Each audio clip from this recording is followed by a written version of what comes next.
प्रहलादपुर बांगर उत्तर पश्चिम दिल्ली का एक ऐतिहासिक गांव है जो अब रोहिणी इलाके में स्थित है। इस गांव की जड़ें कई सदियों पुरानी हैं और यह पारंपरिक रूप से एक ग्रामीण कृषि प्रधान बस्ती थी, जहां की जमीन, तालाब और चरागाह कई पीढ़ियों से गांव वालों का सहारा थे। खेती और पशुपालन स्थानीय अर्थव्यवस्था की रीढ़ थे और गांव का जीवन मौसमी चक्रों, त्योहारों और सामुदायिक संस्थानों के इर्द गिर्द घूमता था।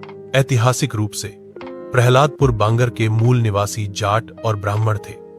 जाट परिवार मुख्य रूप से जमीन के मालिक किसान थे और उन्होंने खेती और गांव के प्रशासन में अहम भूमिका निभाई, जबकि ब्राह्मण परिवार पारंपरिक रूप से पुजारी, रिकॉर्ड रखने वाले और धार्मिक और रीति रिवाजों के संरक्षक के रूप में काम करते थे।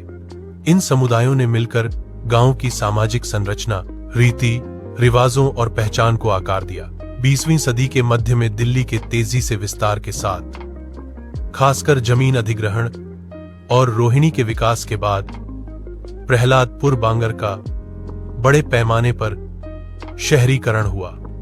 इसकी ज्यादातर कृषि भूमि नियोजित आवासीय सेक्टरों में शामिल हो गई और गांव धीरे धीरे एक शहरी इलाके में बदल गया। इस बदलाव के बावजूद पुरानी गांव की आबादी अपनी ऐतिहासिक पहचान को बनाए हुए है।